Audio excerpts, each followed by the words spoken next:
What is up, everybody? Welcome back to the ninth episode of the Thank God for Wrestling podcast. I'm one of your co-hosts, Johnny King.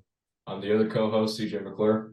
And today we're just going to be doing a recap of the week. We're going to go through Raw, Smackdown, and at the end, we're going to do some Payback predictions since Payback is next week.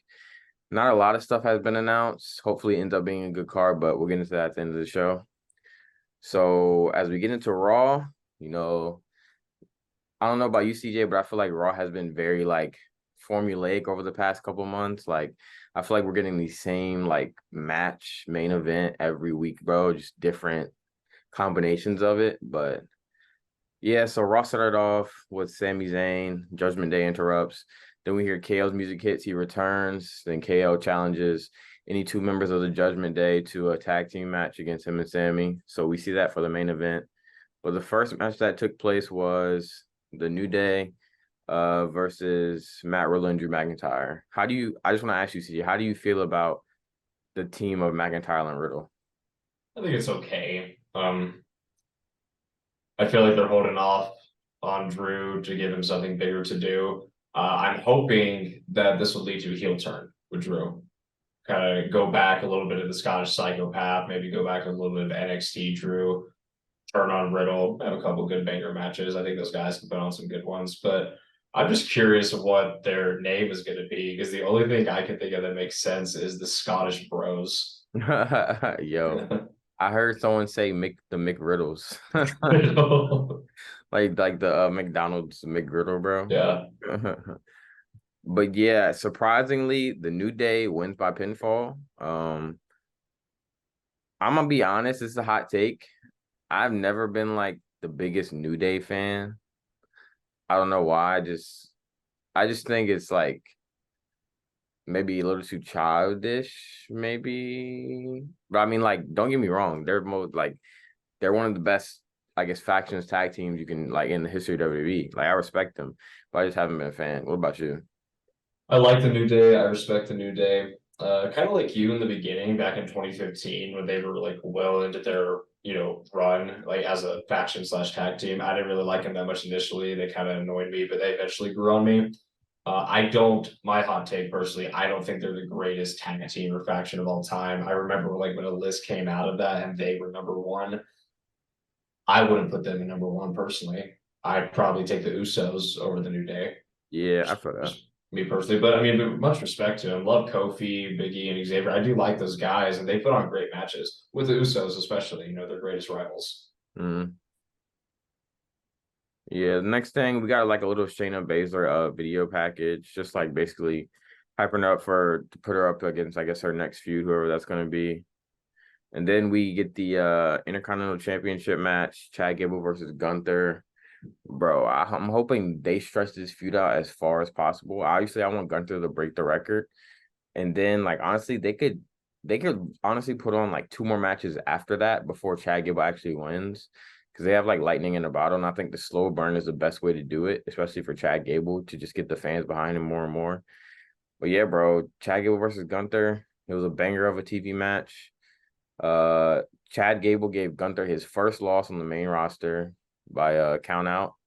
Chad Gable hit the suplex over the guardrail, the barricade, and then Gunther couldn't get back in the ring in time. I like this match. I hope we get a even better one at Payback. Match of the night on Raw, in my opinion. I mean, I often forget. I mean, I know it, but I often forget how good of a wrestler Gable is. I mean, when he just took down Gunther, just kind of tackled him, took down and just hammered on him, I was like, bro's him, dude. Like Gunther's gonna run for his money right now. And I completely agree with you.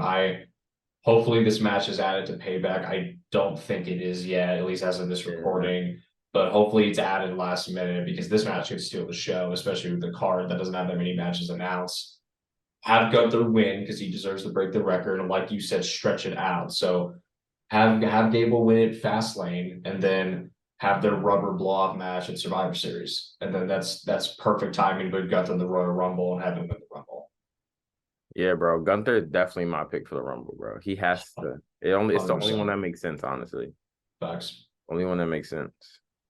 Real quick. I saw people comparing Gable celebrating the win, like you know how Lex Luger beat Yokozuna by count out years ago at SummerSlam, but Mhm. didn't win the title, but was treated like a hero. That is not the same comparison. Yeah, I know. I heard that It's people saying that too. yeah, I mean, like it's still it's like almost like when Roman lost by disqualification to Seth, but still retained the title. Like it was a loss by Hmm. technicality on his reign and record, but still the champ.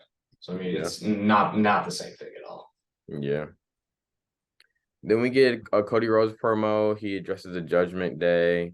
Talks about JD McDonough. He calls JD McDonough a Funko Pop, which is crazy. That was crazy.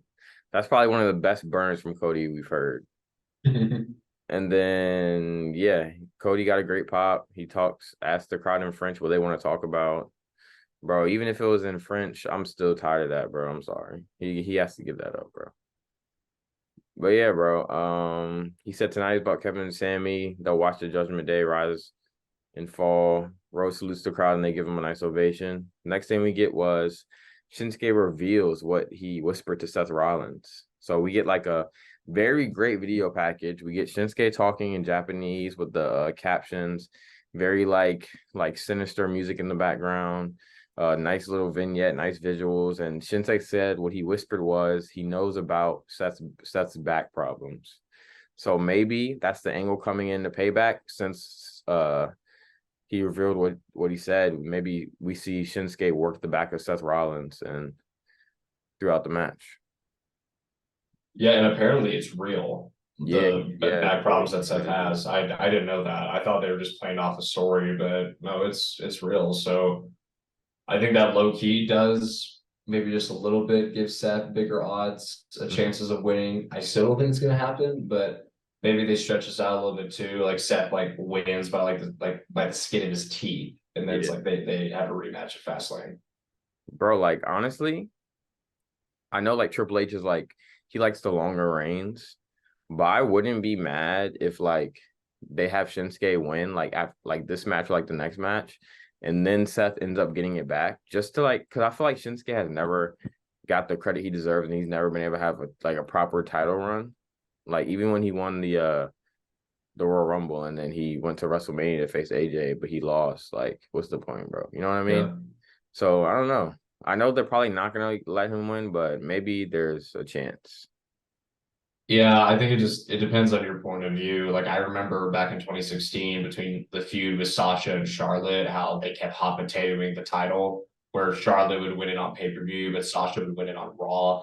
And some people were saying that was like devaluing the prestige of the title. But Yeah. then on one hand, you could argue like they're killing each other for the title. Mhm. You know, like some people kind of compared it to The Rock and Mankind because that happened with their feud in like 98, 99. Yeah. So we'll see, but Hunter definitely likes longer reigns, which I respect, but see what happens. I wouldn't be mad if shit won, but I just don't think it's gonna happen. Yeah. Same. Same.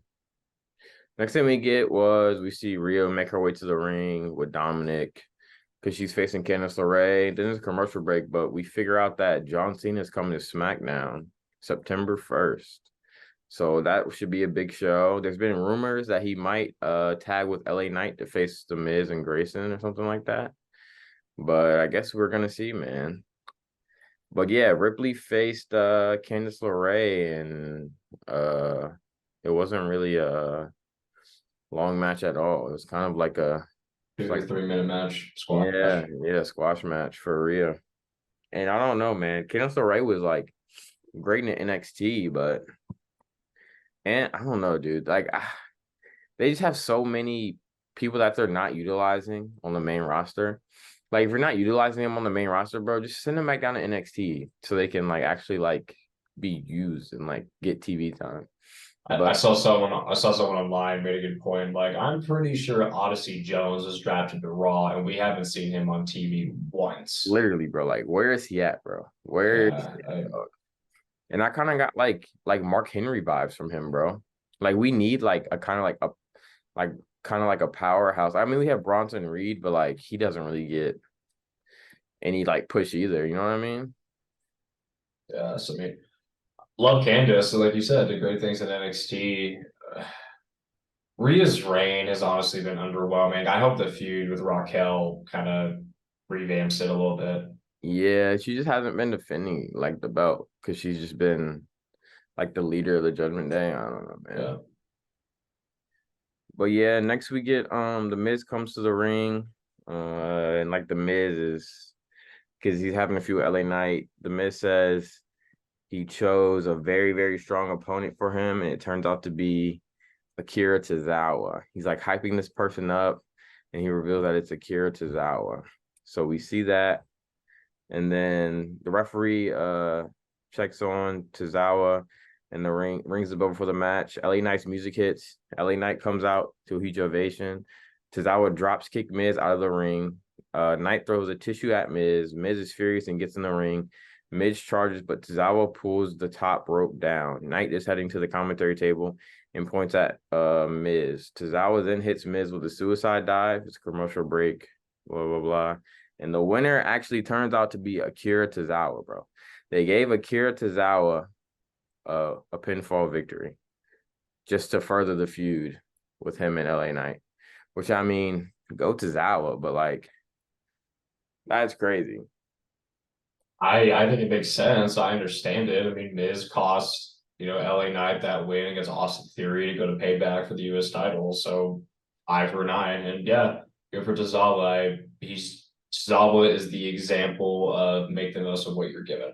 Yep, literally. And the fact that he's like, we've never heard any rumors of him complaining or anything, like it's crazy. Yeah, he's like Heath Slater. I think he's like very easy to work with. And I'm just happy to be here. Because he used to put on like bangers on like 205 Live and stuff, bro. Yeah, he was starting to get a bit of a following when he debuted on Raw, in the cruiserweight division, when he would do the chant, and like if people started doing that, and his German suplexes, I mean, that would make Brock Lesnar jealous. Bro, for real, like he's great in the ring. He just doesn't get like, I guess, not respect, but he just knows his place. Like WWE has him there for a specific reason, you know? Yeah. But yeah, I thought it was a good match. I mean, Yeah, not a banger, but it was a good match. Yeah. Next thing we get is Becky Lynch addresses Trish Stratus. Bro, I'm done with this feud, dog. Like this, I don't want to say it, but like, bro, like this feud has made my not. It's just like Becky, like you're better than this. Like the fact that you're in this position, it makes me sad. Like no disrespect to Trish Stratus, but like, bro, this has gone on for way too long. It's stale, bro. Like, what are we doing here? Like, this just has to end, bro. Like, I don't know, This feud has gone as long as this podcast has, and bro. we took a 2 week break due to life. The only nice thing that I can say is comparing it to the Cody and Brock feud. It ends on a high note. It ends with a good match. Like we got Becky versus Zoe Stark, Falls Count Anywhere this Monday, and it was online. I saw that the steel cage match was moved to Payback. I mean, it's Zoe and Becky wants to put on a good match on Raw. So I mean, I have a little hope that they can do it again, and hopefully just end strong and we can just move on, bro. I mean, if it has a gimmick, then surely it's ending the feud. Yeah, for sure. And like, bro, the crowd was literally chanting, "We don't give a F in French, bro." Like, if that doesn't tell you like that this needs to be over, like honestly, bro, just scrap it all. Don't even have an ending match, bro. Just like scrap it. Take them off TV both for like 3 weeks, 4 weeks. Just let them come back, bro. Because like this is just, it's not going good. You know, it's not going good. We'll see. Next thing we had was a non-tag team title match.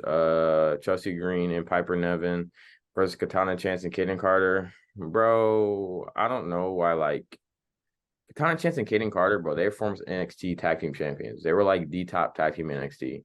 They come to the main roster and they just get squashed every single week. Like, I don't know, man. But I mean, and it makes me like not sad, but it's like a tough spot because I do like Chelsea Green and Piper Nevin.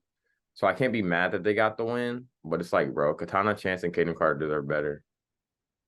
They could have at least made the match longer, made it more competitive. That move that they did though, I'm sorry, is it Carter and their names? Oh, Katana Chance and Kaden Carter. Yeah, so Chance and Carter, their moves, the move that they did with the like handstand on her shoulders or something, and then she Mhm. dropped. That was pretty cool. Yeah. I like that. I am personally not a fan of Piper Niven. Just never resonated with me. Chelsea Green has grown on me, but I mean, if you want the titles to be prestigious and the division to be worth something and mean something, then make the matches, I don't know, 5 minutes minimum, not 2 or 3. Hmm. But yeah, I mean, this is the bathroom break match of the night. Yeah, definitely. Then next we get a little backstage segment with Seth Rollins and Jackie Redmond. Nothing too crazy, just like building up the feud. Seth said if Nakamura wants to bring his family into it, his wife, his daughter, and livelihood into it, he better be prepared to face him man to man. Nakamura isn't even there tonight. Nakamura's in a TV studio 1,000 miles away, too afraid to face him. Rollins will give him one more chance to play mind games next week. Nakamura can prove that he's an honorable warrior. He'll repeat what he was told, what he told him last week. Rollins isn't a hard guy to find. He'll be in the center of the ring, dressed to the nines, world title wrapped around his waist with the whole crowd singing his song. And then obviously the crowd sings the song. It's like, it's like, bro, it just never ends, bro. It never ends. If honestly, bro, if Seth didn't make them stop, they would never stop, bro. But yeah, And most like, likely. like they would just never stop. Like they literally, Seth has them in the palm of his hands, bro. It's crazy. Well, he's the visionary. Yeah, bro. Yeah, but Daddy's a sucker for theme songs that you can sing to. So I mean, I Yeah, get where you're coming from, but I think it just makes entrances more hype and it just makes moments. yeah, for So sure, for sure. Next we learn that Becky Lynch will face Zoe Stark in a Falls Count Anywhere match. And we'll also see Chad Gable taking on Ludwig Kaiser. That's gonna be a banger match, bro. That's gonna be a good match, dog. if given the time, I Yeah, if hope they're given given the the time, time. just give him like 12 minutes. That's not Yeah. much to ask for, bro. 12 minutes, dog.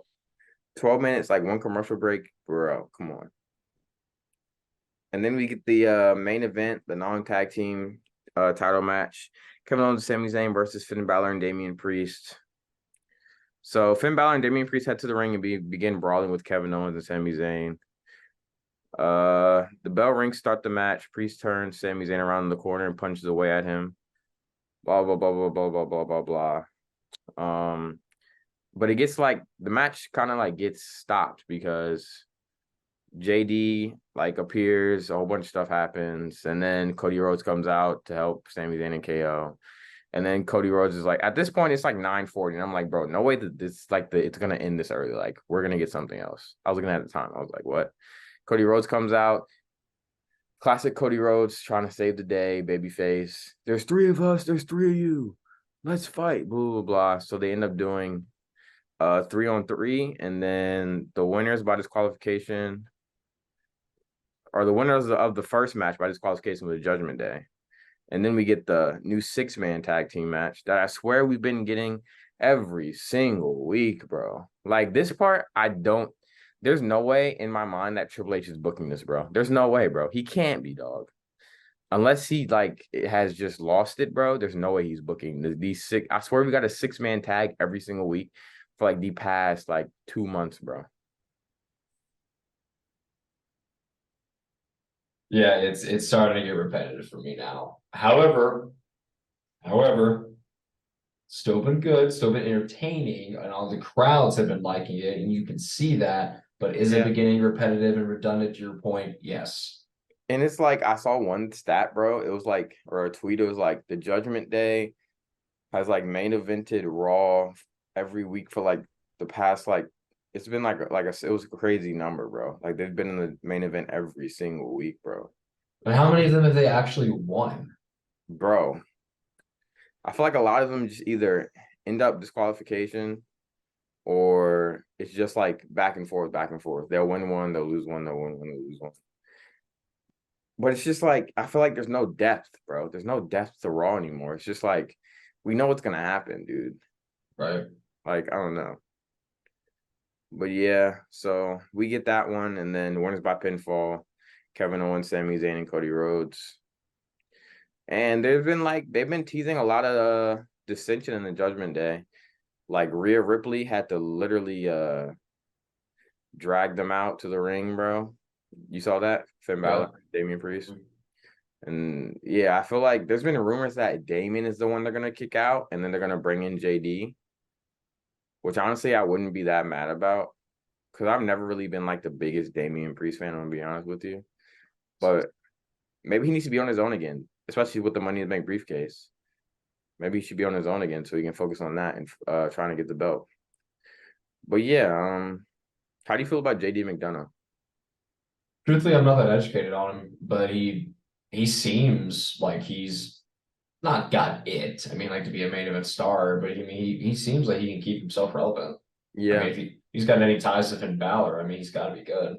yeah, he was trained by Finn, and like a lot of people literally say he's like Finn's like little clone. Hmm. Like even his move set is like Finn-esque, bro. Like Hmm.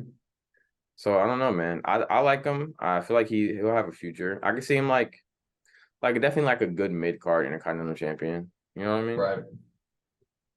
But yeah, that was Raw. Nothing crazy, man. Feels like we get the same show. Yeah, I mean, I thought it was fine that the Quebec crowd was definitely energetic. The Pop Kevin guy was cool.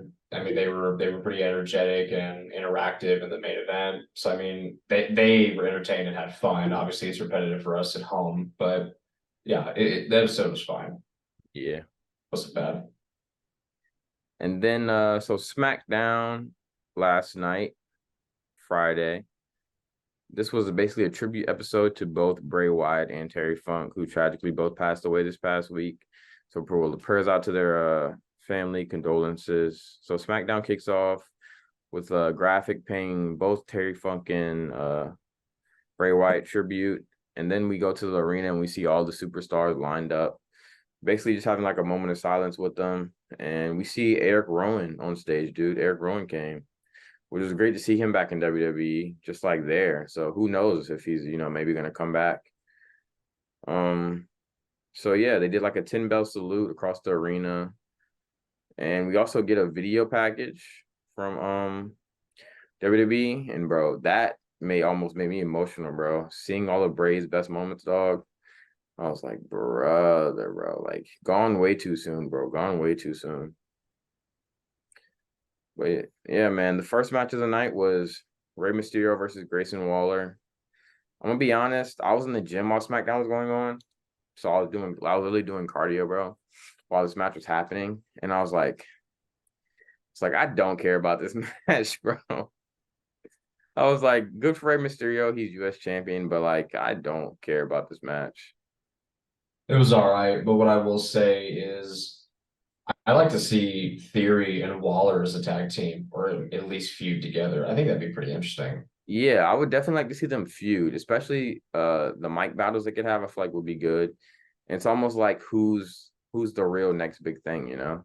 Right. I just think they'd be a kind of a cool tag team just because they're just both cocky heels, you know? Yeah, facts. So Yeah. I think that'd be interesting. But yeah, the match was fine. Good, entertaining match. I mean, the right guy won, Ray's a champ. I mean, there's no reason for him to lose. I mean, unless they were gonna add Grace into the match. But I think Ray versus Theory will be entertaining enough. We'll see. Maybe it'll blow my socks off. Yeah.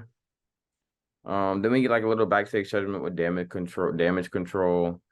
Bailey cuts off Kayla Braxton, asking about Zelina Vega. Bailey tells Kayla that she could be a good fit for the LWO, as she hears they only hire short people. Bailey tells Kayla that Zelina's win against Io were flukes because Io is a once in a lifetime generational talent.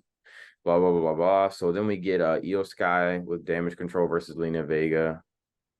And all throughout the night, they're just showing like Bray stuff. So to just keep everybody, thinking about him. But yeah, man, it wasn't really like a crazy match. EO won, obviously. She's the champion. She should have won. And yeah, man, I don't really have much to say about this one. Honestly, I thought they really showed what Zelina can do. Yeah, for I sure. I think I could be wrong. I thought she had more match time in this championship match than she did back in Backlash against Bro, Rhea. definitely. So I mean, Definitely. she showed more moves, and I mean, obviously EO won, but I thought it was a good match, decent enough. That backlash match was like weirdly short, bro. It really was. It was like anticlimactic, especially with them being in Puerto Rico. Right. was like, dang. But I mean, she got her home crowd, so that was fine. And then we see Cody Rhodes make his way down to the ring because he's doing like a tribute to Terry Funk. So he basically just talks about that and talks about how him and his dad were connected. And yeah, he says both Terry Funk and Bray Wyatt were cowboys in the best of ways. He has the privilege to talk about Terry Funk. He wore the 10 pounds of gold, went to Texas State. Terry Funk has been a constant in pro wrestling and sports entertainment for 50 years. And for 50 years, Funk has constantly been changing. There's a little thing called the rub when someone with such a legacy equity steps in the ring with someone who doesn't have it, lifts them up and does it. He says Funk did all that for an entire company, movement, and revolution. And then we just take a look and they show like a thing about Terry Funk's career. And yeah, man. So just a little like Terry Funk tribute. I'm not really, like we said in the Bray Wyatt episode, obviously he was popular and we weren't alive, but he was like I learned that like he started off like just like doing regular like wrestling, like pro wrestling. And then later in his career is when he got more involved in like the deathmatch stuff, like in ECW. Yeah, I think it was like in the NWA territory system he Yeah. was involved in first, and then yeah, like he adapted like the hardcore style. And I did a little research after SmackDown, just curious of all the championships he won because they said in that vignette about him that him and Mankind, Mick Foley won the tag team championships at WrestleMania. So I was like, Yeah. dang, I That's was like, crazy. dang, I was like, man, bro's got a WrestleMania win. I didn't know Yeah. that. And I mean, yeah, I didn't even know he wrestled for 50 years. I mean, and just seeing the championships that he did win. I might want to fact check me on this. I think he holds the record for the most hardcore championships won in WCW. That I think sounds he, right, I think honestly. he, I think he won that title 3 times. He was an ECW World Champion. I think he won other titles in ECW, Mhm. NWA World Champion. I think the tag team championship. Maybe he won the hardcore title. I wouldn't be surprised, but I think the tag team championship was the only title he won in WWE because Yeah. he was in WWE for two different stints, and they weren't really that long. Yeah, they weren't that long because most of his like I guess during that time it was like ECW and then like the ECW transitioned into WWE. Right. But like you said, I mean, not our era. We are not educated on him enough. But I mean, that vignette and just doing the little research I did, I mean, I'm not a cowboy, but I tip my hat to Terry Funk. I mean, like Heck yeah. bro was dedicated. I Heck mean, yeah, bro. he adapted. And like people So say, bro, like he literally like gave his body for like business, bro. Like it's crazy, yeah, I mean, death match after death match, I'm sure he was in. bro. Just Insanity. rest easy. I mean, Rest in peace, man. long hardcore life. Yes, sir. And then we get a like a little Terry Funk tribute match. We get a Terry Funk hardcore match, the Brawling Brutes versus the Street Profits. And bro, I mean, I can't be mad at this. This is a fun match. I'm loving the new Street Profits, man. I really hope that they continue with this and they just like get better at finding the character or the feel, whatever they want to do with this. And this has not only made me more invested in the Street Profits, but it's made me really like Bobby Lashley way more than I did before, bro. We haven't talked about it much. I think the last time we talked about them was when they were teasing what was to come, but when the Profits turned heel, bro, they got a pop. Everyone was cheering, and then everybody started chanting for Bobby. Mm-hmm. Bobby, Bobby. I Yeah. was like, which I mean, I just thought that was cool, because us wrestling fans, I mean, we're gonna cheer what we like, whether they're face or heel. But people often forget that being over doesn't always mean getting pops every night, like Cody Rhodes and LA Knight. Like Dominic Mysterio is over. He gets Mhm. booed all the time. He's Yeah. getting that reaction out of the crowd. But yeah, I'm excited. I'm here for it. And on that note of Bobby Lashley, Butch sold that spear fantastic. Oh, And all of a yeah. sudden, I want a Bobby Lashley Pete Dunne match. Bro, that would I, be, I feel like that'd be a banger, bro. I Definitely. mean, that's a clash of styles, but Yeah. yes, I definitely would be a banger if done right. And the finish of the match at the table, I thought they were going to do a 3D, but Mm. the move that they did was pretty similar. I was like, that was Yeah. tough. That went That's the new hard. finisher, I think. So Yeah. I'm here for it. Speaking of Team 3D, they're reuniting for one night. Did you see that? The Dudleys are? Yeah. I just Oh, see it on Instagram. They're reuniting for a night. yeah, I don't watch Impact, so That's crazy, man. So the winners were the Street Profits. So we get that. Then we get a commercial break. Come back, we see a clip of The Miz doing an interview with TMZ Sports. He said if LA Knight continues like this, he won't make it to WrestleMania.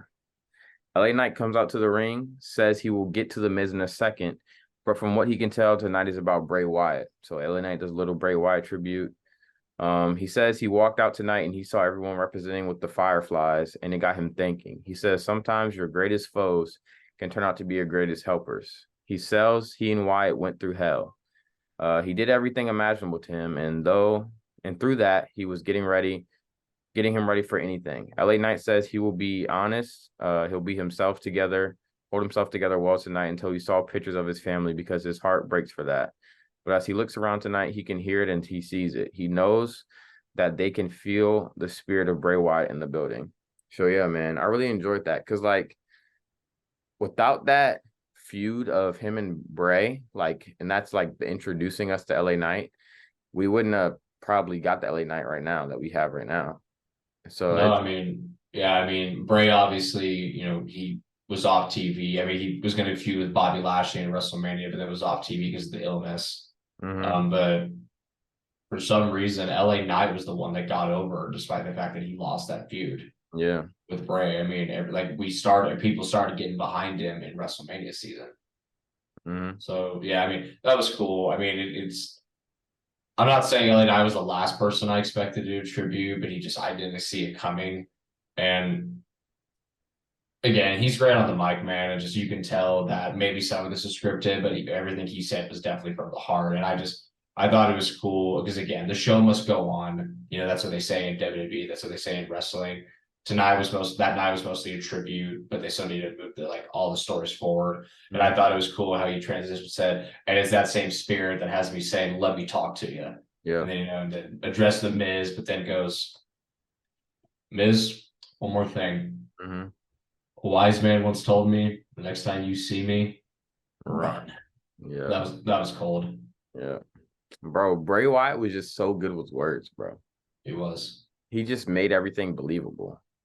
Like he knew how to draw your emotions, bro. Like we obviously talked about him in the episode we did for him, but one of my favorite lines by him was feuding with the Undertaker going to WrestleMania. It was something like, "I'll stride across your bones when I'm done with you." I'm like, bro, how do you come up with this? This is like Shakespeare stuff. Bro, I loved when he always say, "Man, you have no idea who you're fooling with."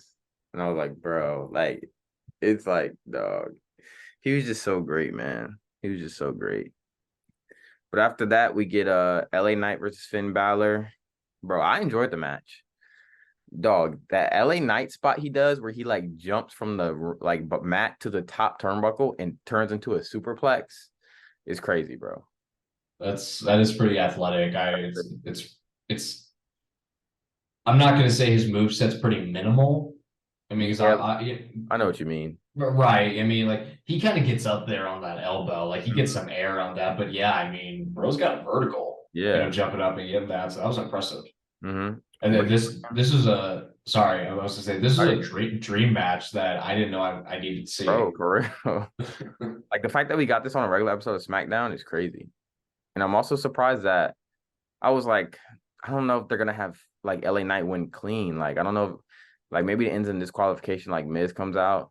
But like, nah, bro. They let LA Knight actually win clean. And I was like, maybe they're actually putting their eggs in his basket. You know what I mean? Like slowly but surely. Yeah, for sure. And I don't know what this does for Finn Balor, but I don't know, man. I just don't want him to, get lost in the shuffle of everything. And maybe this is me being naive. I don't think this is going to damage him again. Like this night was mostly for Bray. I think they just decided to give LA Knight the win and make the crowd go home happy. And they obviously had Finn in the match too because Finn was a great rival of Bray's. And Corey Graves and Michael Cole mentioned what we talked about. We got the Demon versus Bray. We got the Fiend versus Finn, but ironically, never got the Fiend versus the Demon. Yep. Yeah, and someone was like, "This is Bray Wyatt's or some opponent versus Bray Wyatt's last opponent or something like that." Yeah. So yeah, or like the Fiend's first opponent versus Bray Wyatt's last opponent. Yeah.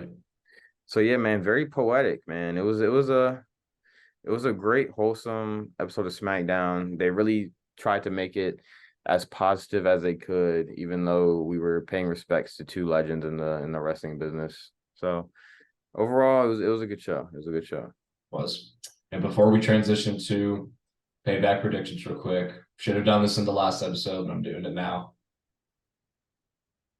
Oh yeah, the flashlights. Yeah, man. R.I.P. Bray, man. You'll forever be missed, brother. With that being said, show must go on. It's time to transition to payback predictions. So we got most likely the main event, Seth Rollins versus Shinsuke Nakamura for the World Heavyweight Championship. We've been talking about it. Here for the feud, but I got Seth. Yeah. As much as I would like Finn to win, bro. I mean, not Finn, Shin to win, bro. I still think they're gonna give it to Seth. Yeah, yeah, Seth. I don't think they're gonna take it off of him. It would be cool for Shin to like hold it for like maybe like 2 months, and then you can give it back to Seth. Right. But I don't think they're gonna give it to him. So I got Seth too. Next, we got Rhea Ripley versus Raquel Rodriguez for the Women's World Championship. Sleeper banger, in my opinion. Might steal the show, but I got Rhea. Yeah, I got Rhea too, but this would definitely be a banger of a match, and it'll give us a chance to show, like, for us to see what Raquel can actually do. You know. Absolutely. We got Rey Mysterio versus Austin Theory for the United States Championship. Low key, this could steal the match too. Theory is very athletic, and Rey keeps brushing off Father Time. I mean, still put on a good match with anybody. So, but I got Rey. Yeah, I don't see the need for Theory to get the title back right away. yeah, nah, I got Ray. I think they need to build Theory up without having a title, so we can actually know his character and actually could try to connect with his character, whether he's a heel or a face, heel or a face. I think he might turn face eventually. Yeah, I think so. That's my prediction. I mean, your most anticipated match, we got Becky Lynch versus Trish Stratus with the steel cage. bro. I don't want to, bro. I hope they prove me wrong, but this has the potential to be the worst pay-per-view match of the year, brother. Like Ronda and Shayna, it's not gonna be worse than that. So at least they set the bar for the worst one.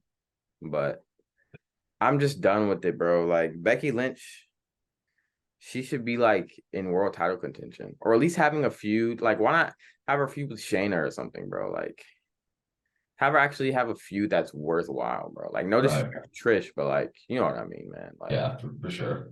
yeah, But I got Becky. I think Becky will come out on top. same. We got LA Knight versus The Miz. I have a feeling they'll stretch this feud out, Yeah, but I'm gonna go with LA Knight. yeah. I'm gonna go.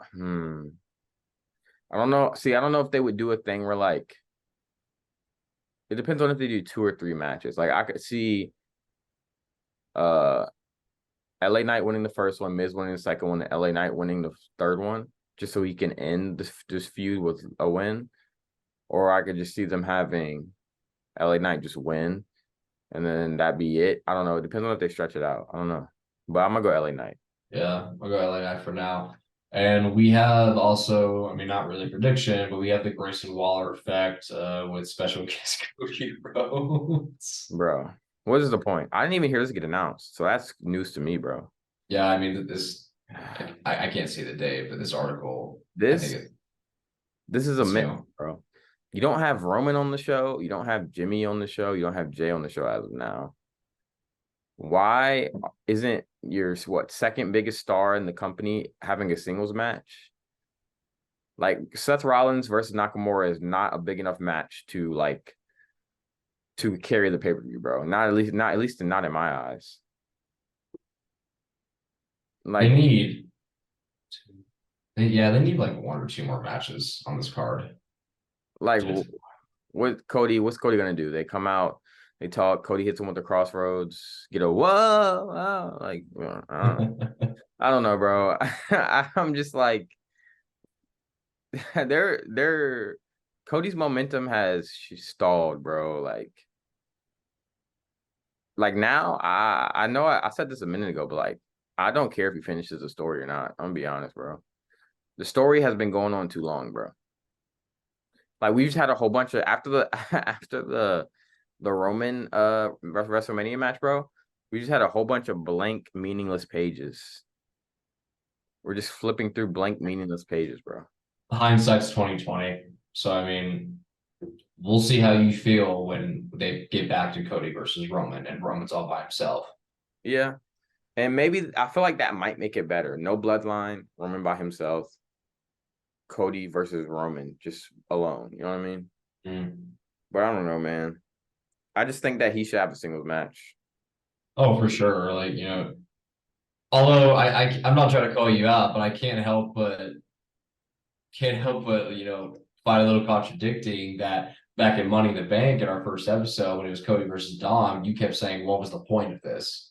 Yeah, because that like didn't mean anything. Like, why are you putting Cody in matches that don't mean anything? Like the Cody versus Brock, okay, we didn't have a reason for the feud, but it was a solidified feud, you know? Right. At this point, don't even have Cody on the card, bro. Like, if he's just gonna do the Grayson Waller effect. Like, what's like, I don't know, man. I don't know, man. We'll see. But I that's would all. they could do Cody versus Finn. Yeah, it's Something just there. You know what I mean? yeah, it's just they already did that though on Raw, so it'd be a little Yeah. repetitive. It's We'll just like see. yeah, I don't know. I just feel like they back themselves into a corner a lot of times.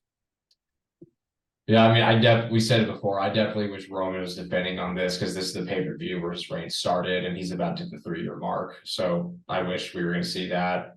We're not taking time off. He became Brock Lesnar, barely defends the title. We'll see what happens. But Jimmy Uso will be back on SmackDown next week, so we'll see. Pick back up on the Bloodline story. Yeah.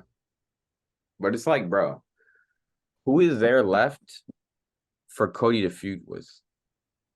I feel like soon, like I feel like if they don't have anyone, bro, they're gonna have no choice but to put him in a program with Seth or Gunther, bro, or Chad Gable if he gets the IC title. Cause like who else is there, bro?